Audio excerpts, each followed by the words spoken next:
Welcome to the TC Dojo from Single Sourcing Solutions. The TC Dojo is a public works project for the TechCom community. It's driven by you. Through the survey, you tell us what you want to learn. Instructors are community experts who are willing to share their learning on the topics you've asked for. With the TC Dojo, we celebrate the dojo, a place of learning and meditation. When we created the dojo, we did extensive research to be as faithful as possible to the historic and cultural traditions and the intent behind them.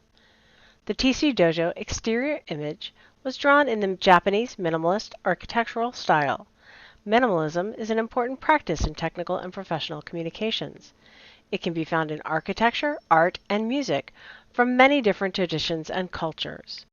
We draw from these examples when we discuss minimalism in our training to help students coming from a variety of backgrounds and cultures to connect.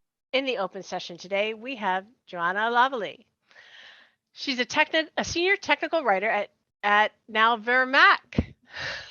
No, Nix No, Samara. you're back at Nix. You're back at Nix. Nix Samara Technologies in Quebec City, Canada.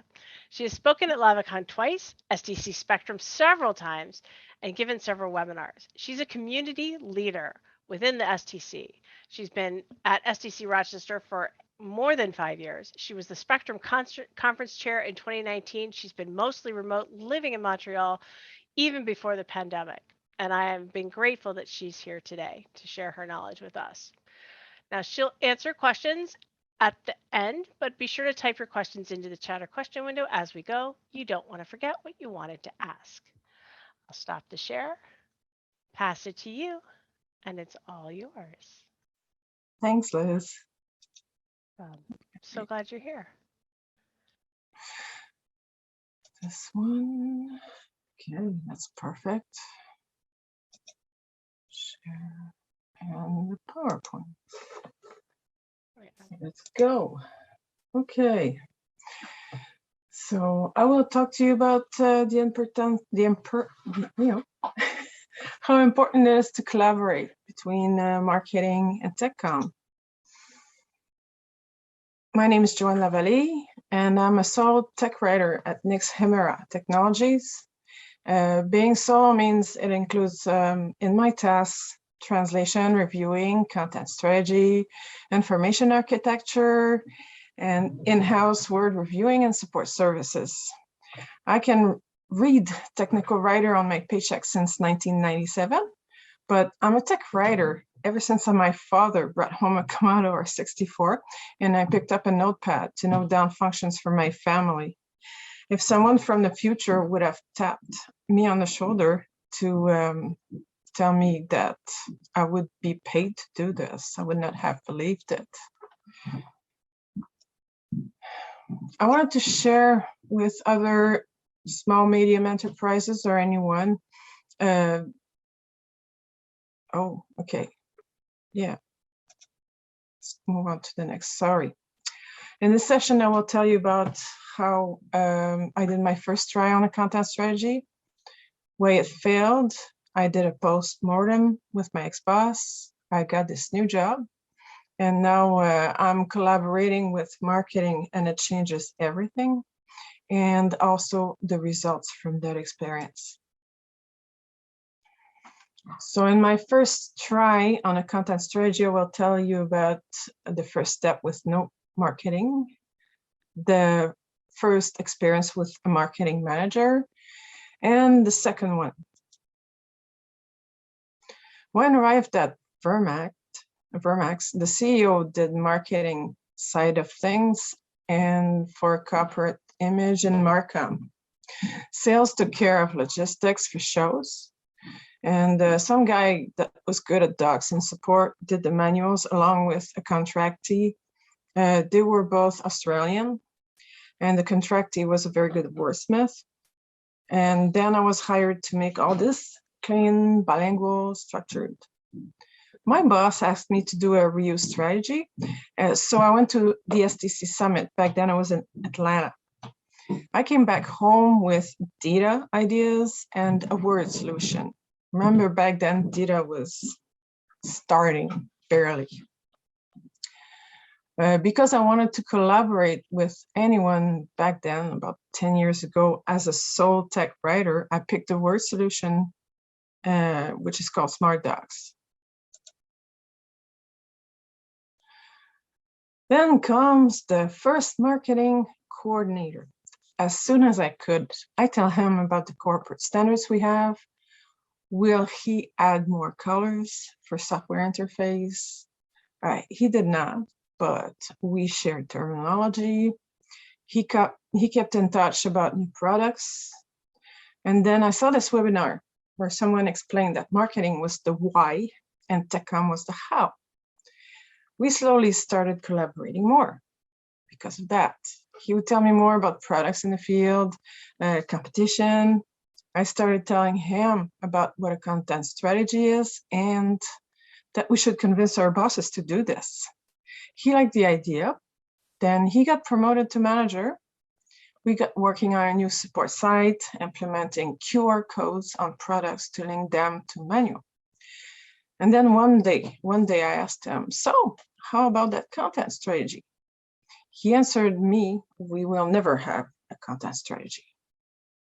And a year later, he was gone and they hired this new guy. The company decided to hire someone bigger at a higher level. And I talked to him right away. I was really, really eager to see him. And that was already, COVID was already started. So see him was on screen. And he told me about a content strategy. I told him about a content strategy and he needed to know more, but was open. He didn't know what it was. So then he hired a second person to help him, then another one for Markham. But when I talked to my boss about collaborating with him, he said it was not time. It was not the right time. Meanwhile, I was helping his team members with typos until they finally realized that they had a need for my help. The support team, they were using me for content curation for their Zendesk site to eventually have a bot. Then the marketing manager finally told me he was working on branding. That's like a year later. And at that same time, I was starting to get job offers as a senior, as a team manager. It was getting hard to stay interested. The courtship got serious with one company, and I called a previous employer and friends for references, and he told me, I have a plan C for you. Would you work for me? I told him that we first had to talk more. I told him the salary I wanted and that I had a project in mind. It had to fit. So I Zoomed with that potential new employer and I told them I wanted to do a content strategy. I was looking for a company that wanted that. I explained them and they wanted that too. Marketing told me that they wanted terminology to be adopted by the whole company. My new chair would be between marketing and operations. So I accepted, but I decided to ask my ex-boss for a postmortem. If you decide to go to a new place, open to your ideas, maybe you need to see why it was blocked in your past job. So I contacted my ex-boss. We did the postmortem. I told him I was starting a content strategy in my new job and I wanted a postmortem to make sure I did not repeat mistakes. I had found him a replacement and they were very happy with him. And he told me that he now worked for marketing so that all the content could be put together. So I told him this was the first step of a content strategy. I mean, it made me realize that no matter how hard I had tried, he never understood what I was trying to tell him. And also I asked him, what was the way to be picked for a project? And he told me that they needed someone that was highly accountable, creative, and a leader. I was a bit of a mess and less accountable lately. If he only knew it was because I was bored. It also confirmed me that timing was not good. plus before, during COVID, I had to face health issues, premenopause, and some people dying. And yeah, I became less accountable. But things got way better at the new place. Buy-in easier because they already knew what we needed to put in common. And they wanted to do this across the whole company. Also because I know our marketing manager since 2001, and we worked together twice before. Marketing has the corporate image, and together we worked everything down to grammar and terminology. Marketing has an image and a content platform, and she provides me with picture and story, and we work together on content. One of the first chats we had, she asked me for ideas because the conference's budget had a lot of money unused because of all the canceled conferences in person. Now, that's nice, isn't it? To be considered as someone who could have good ideas for that. Also, you know, last week, Elisa Fox just had a bright talk about the same subject with Val Swisher. She said she had to talk about content strategy until she was blue in the face. And it took a year. And that's what was living in the other place before. I did that too. And in the new job, it was much less painful with the current management because all they had to know is what they wished was called a content strategy. Once I told them, oh yeah, what you want is exactly what I'm striving to do with you guys.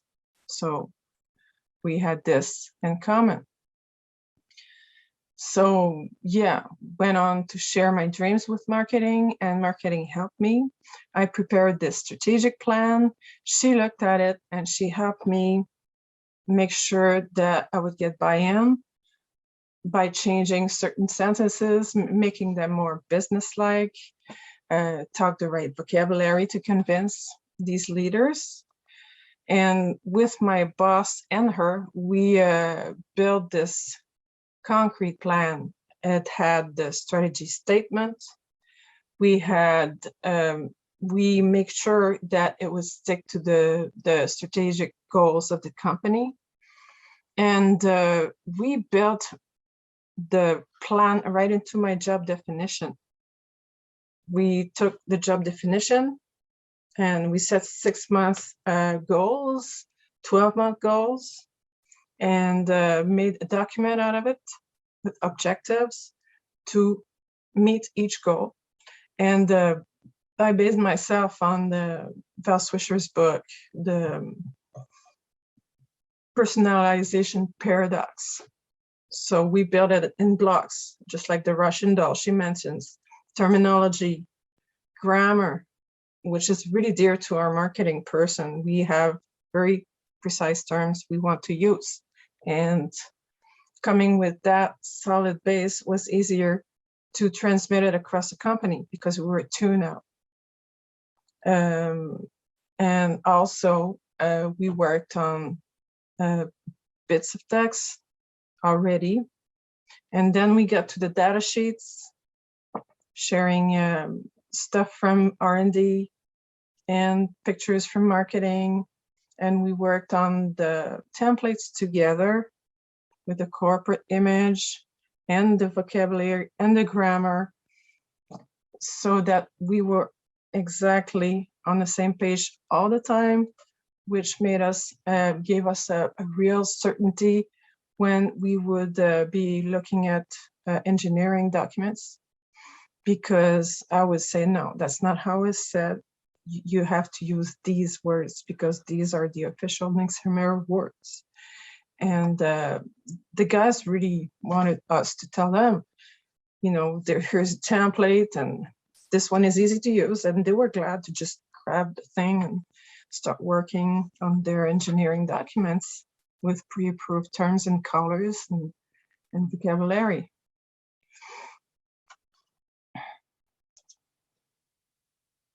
the results. Come on. Okay. Now that we're two on a daily basis on official content, it's so easy to say, well, have you got a template for this? Or we should include marketing in naming this product. And I don't get pushback because our engineer appreciate easier tools with the right logos and all. We have a story and we stick to it down to the grammar. On the other hand, I need to be accountable and meet the objectives we determine. Doing that, that's how I keep the trust marketing gave me. So, for example, we worked on a proposition template.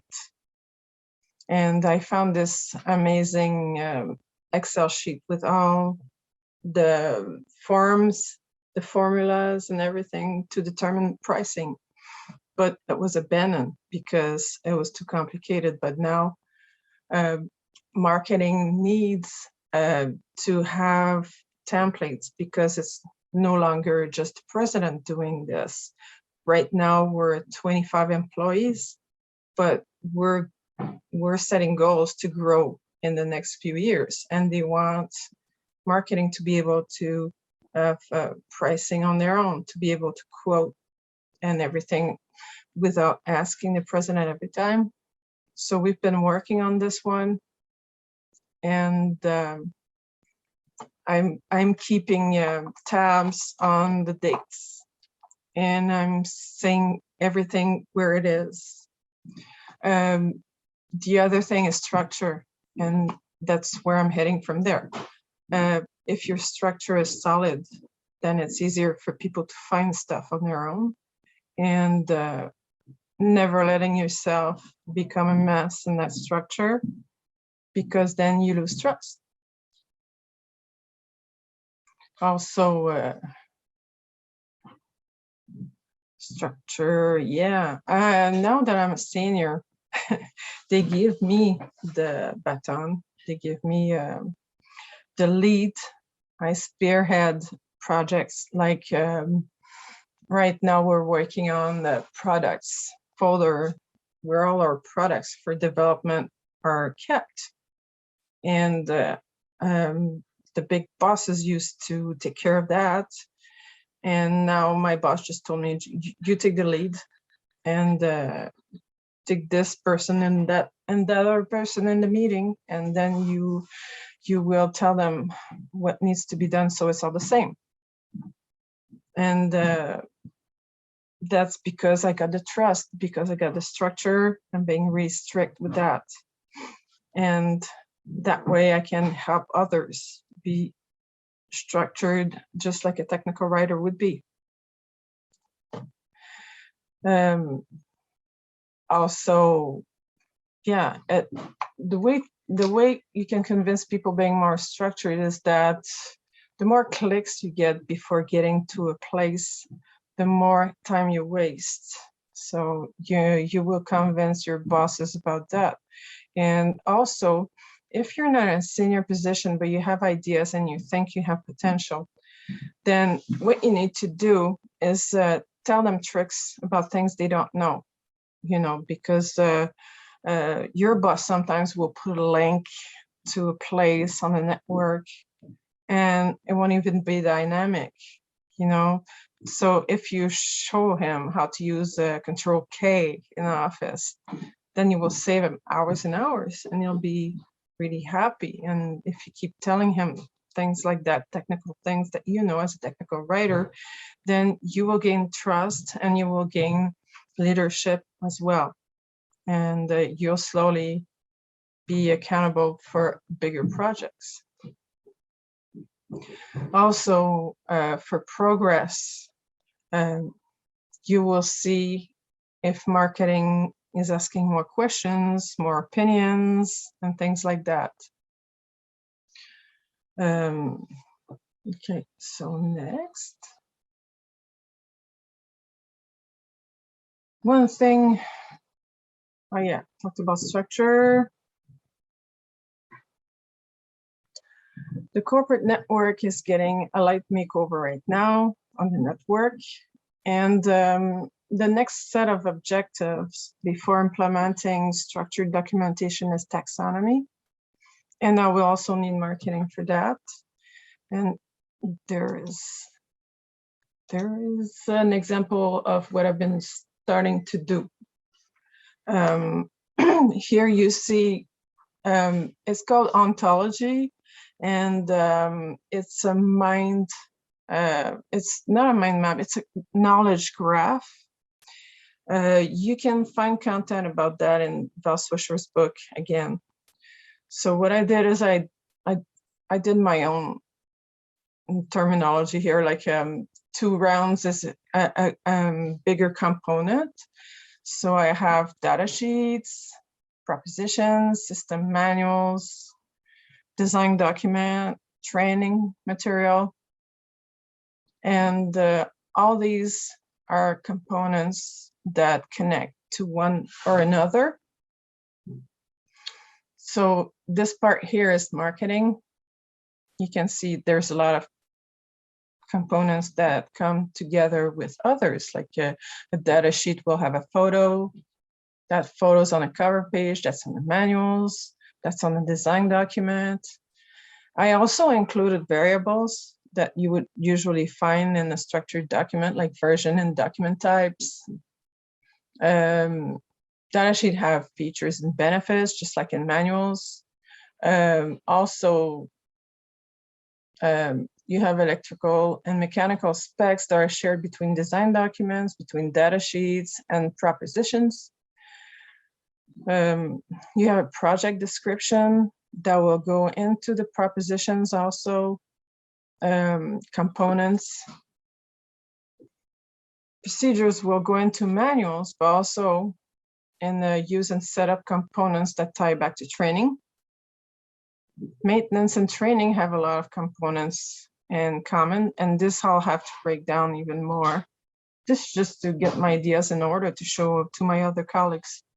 So this one here, I want to show to marketing. I want to show to also to other people that like to get involved in the structured documentation, because I wish to get engineer in this thing. And the only way I think I can convince them is being backed up by marketing and showing them what the return will be for them if we all have these components already written that they can be using in their engineering documentation. And since our products here at Nexamera are project-based, we have a lot of reuse, a lot of it. Yeah, so that's for the ontology.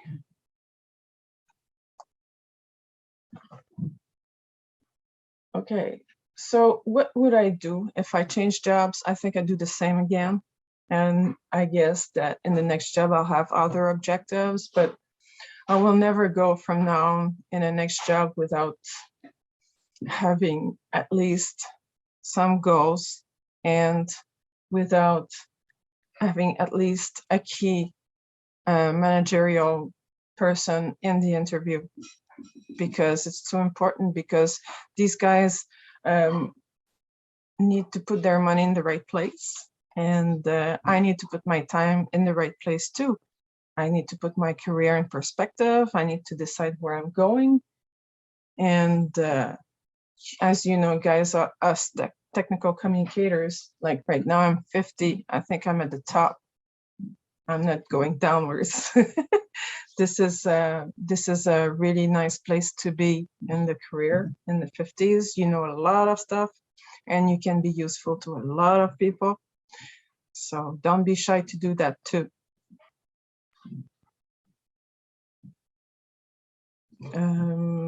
Yeah, so this was really quick, and I think I can open to questions because this is the last slide. It's the first time I'm giving it. I might have gone a little fast. So I did always say great. yes. Yeah, okay. There's a reference here in the book I talked about. It's right here in the slide, and my LinkedIn address, and it's because I always say yes to people in TechCom. So just ask for connection. You don't even need to write a sentence. I'll say yes. Don't worry. Thanks for watching this episode of the TC Dojo, hosted by Single Sourcing Solutions. Be sure to subscribe to our channel.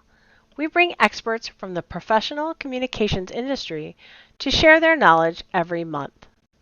If you also subscribe to our mailing list, you will get invitations to attend future sessions live, where you can network with peers and the expert presenters themselves.